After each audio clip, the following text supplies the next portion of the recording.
4 जवानों की शहादत का बदला पूरा करने के लिए सेना के जवान लगातार आतंकियों की तलाश में जुटे हुए हैं। कामयाबी के लिए मोदी सरकार पाकिस्तान दुश्मनी में पागल हो गई। तो गया बेटे। फॉल्स फ्लैग ऑपरेशन की खबर रॉ के ज़ेरे इंतजाम सोशल मीडिया अकाउंट्स ने ढके छुपे अल्फाज में दे दी। मोदी ने बदस्तूर ही आपकी ऐसी तैसी करके रखी हुई है और आपको डर लग रहा है इस वक्त के वहां से हमला ना हो जाए। मोदी जो है इलेक्शन में जाने से पहले कुछ रद्दी झड़पें भी कर दी उसने, तो अपना हाल पतला ही ने। अब नहीं हो सकता।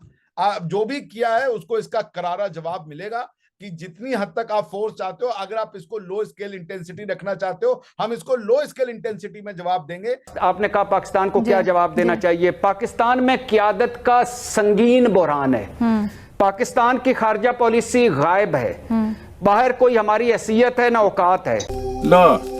ये तो मुद्दे लगा साला। नरेंद्र मोदी की एक कंफर्म स्ट्रेटजी है कि पाकिस्तान के ऊपर नाम लगाकर, इल्जाम लगाकर और फॉल्स फ्लैग ऑपरेशंस करके अपने इंतखाबात को सिक्योर किया जाए। रिफाइल वुमेन्स मतलब शॉकिंग, दुनिया को दिखाने वाली कि अब टेररिस्ट से बचाने के लिए, हिंदुस्तान को, कश्मीर को बचाने के लिए बॉर्डर पे लड़कियां भी होंगी, उसकी ट्रेनिंग ली जा रही है। यानी आप नरेंद्र मोदी की तकरीर सुने, वो कहता है जनाब बलूचिस्तान भी हम अलग कर देंगे और गिलगित बल्तिस्तान और आजाद कश्मीर ये हम ले लेंगे। मोदी सरकार के मुमकिना फॉल्स फ्लैग ऑपरेशन का मकसद भारतीय फौज की कैद में पुराने कैदियों को तशद्दुद का निशाना बनाकर उन्हें दहशतगर्दी और पाकिस्तान से दरअंदाजी से जोड़ना है। अच्छा 3000 आपके पाकिस्तानी ऑफिसर्स जो है वो 72 वर्जिन हूर के पास नहीं जाने के लिए पैंट उतार करके चड्डियों में खड़े हो गए थे, घुटने के बल के मेरी जान बख्श दी जाए।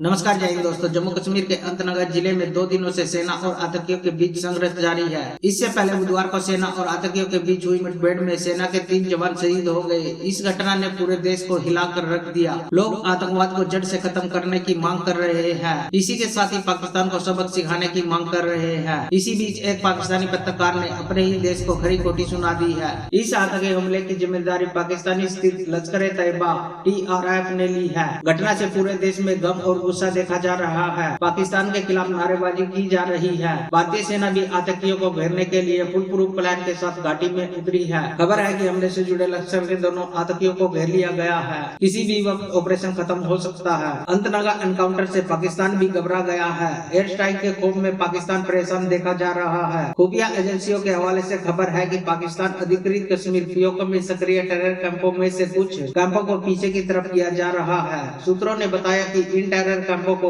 LOC के नजदीक बने लॉन्च पैड की तरफ शिफ्ट किया गया है। दरअसल पिछले कुछ दिनों से टेरर कैंपों में आतंकियों की संख्या बढ़ रही है। भारतीय सेना के एक्शन से पाकिस्तान में दहशत का माहौल है। तो चलिए दोस्तों, इसी पर पाकिस्तानियों के रिएक्शन देखते हैं। आपने कहा पाकिस्तान को क्या जवाब देना चाहिए। पाकिस्तान में क़यादत का संगीन बहरान है। पाकिस्तान की खारजा पॉलिसी गायब है। बाहर कोई हमारी हैसियत है ना औकात है।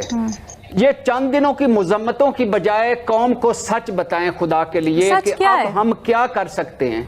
4 साल 4 माह 7 दिन हो गए हैं इस जो नरेंद्र मोदी ने एक्शन लिया था उस पर हमारा क्या जवाब था। लेकिन ये सच तो बोले मैडम शेख कि हमारी तरजीह अव्वल में कश्मीर है, कोई नहीं है। 4 साल 4 माह 7 दिन में कितनी दफा हमने रिपोर्ट कार्ड में कश्मीर का सवाल रखा है। आज अगर भारतीय सुप्रीम कोर्ट का फैसला ना आता तो क्या वहां पहले इस फैसले के बाद मोदी हुकूमत ने जाके सारा कुछ पहले से हो चुका है। कितनी मर्तबा डिस्कस किया है, कितनी जगहों पे जाके बोले हैं, कितने मुल्कों को जाके मिले हैं कि मेरा मकबूज़े कश्मीर में मेरे मुसलमानों के साथ ये हो रहा है। मोदी ने बदस्तूर ही आपकी ऐसी तैसी करके रखी हुई है और आपको डर लग रहा है इस वक्त के वहां से हमला ना हो जाए। मोदी जो है इलेक्शन में जाने से पहले कुछ रद्दी झड़पें भी कर दी उसने, तो अपना हाल पतला ही ने। मतलब कि आप ये मैं हाफ साहब को नहीं कह रहा, मेरी कैसे जुर्रत है। कुछ लोग जो हैं उन्होंने हमारे दोस्तों को बताया, ठीक है, तो उसके जवाब में आपने हासिल क्या किया। सर मेरा मतलब है इस पूरे कोयलों की दलाली के अंदर मतलब अब आपने फ़लस्तीन के ऊपर जो प्रेस रिलीज जारी हुई है हाफिज़ साहब की, उसमें जो फ़लस्तीन के हवाले से फ़िक्रा है उसमें 2 स्टेट सोल्यूशन की बात की गई है कि जी फ़लस्तीन के मसले का हल 2 स्टेट सोल्यूशन। मेरे बोलने से मर्द पाकिस्तान के फड़फड़ाने लगते हैं, तो जब मेरे बोलने से उनको इतना इफेक्ट होता है तो आप सोचो कि जब काकड़ के कहने पर जब आपकी आर्मी ऑफिसर पाकिस्तान की आएगी और उसका सामना भारत की ऐसी नारियों से होगा जो जम्मू एंड कश्मीर में घर में रहती है, और वो दुपट्टे के साथ और स्वेटर के साथ वो रफाइल चलाएंगी और उसके बाद फिर इनको आपके आर्मी ऑफिसर को घुटने टेकने पड़ेंगे। दैट्स कॉल्ड विन, इसको कहते हैं भारत की जीत। तो देखो पाकिस्तान के लिए मुझे लगता है कि हम जैसी नारियां ही काफी, मैं फिर से यही बात कहूंगी कि वाकई में एक न्यूज हमने 1 साल पहले देखा था, watch Rafale women in Kashmir, जो पर्टिकुलरली सोल्जर्स थी, जो पर्टिकुलरली उन्होंने ट्रेनिंग लिया था, पर्टिकुलरली उनके पास वर्दी थी, लेकिन 370 एब्रोगेशन के बाद जम्मू एंड कश्मीर की महिलाएं घर से निकल करके आ रही हैं, और वो भी जो इंटर की हुई है, क्लास 12 की हुई है, जो ग्रेजुएशन की हुई है, एकदम साधारण औरतें हैं, वो निकल करके आ रही है और कह रही है कि भाई ये मेरी डिग्री है, मुझे किसी भी हिसाब से आप ट्रेनिंग दो और हम तो पाकिस्तान को ईंट का जवाब पत्थर से देंगे और उनको बताएंगे कि भारत की नारियों में और जम्मू एंड कश्मीर की नारियां तुमको कैसे जवाब देती हैं। क्योंकि पाकिस्तान में एक हवा उड़ाई जाती है कि जम्मू एंड कश्मीर जो भारत में है उसको हमने बहुत डिप्राइव करके रखा हुआ है, वहां पर लोग बहुत दिक्कत में हैं, बहुत मुश्किल में है। तो भाई कैसी दिक्कत, कैसी मुश्किलात, ये तो आप जम्मू एंड कश्मीर की साधारण महिलाएं हैं जो आपके ऊपर गोली दागने को तैयार है, जो आपका सीना छलनी करने को तैयार है, जो आपको 72 वर्जिन हूरों के पास पहुंचाने को तैयार है। ये तो जम्मू एंड कश्मीर की साधारण महिलाएं हैं भाई। इन्होंने तो बचपन में नहीं सोचा था कि ये सोल्जर बनेंगी या आर्मी ऑफिसर बनेंगी। इनकी अपब्रिंगिंग या इनकी मेंटालिटी तो वो नहीं थी कि हमने आर्मी ऑफिसर बनना है।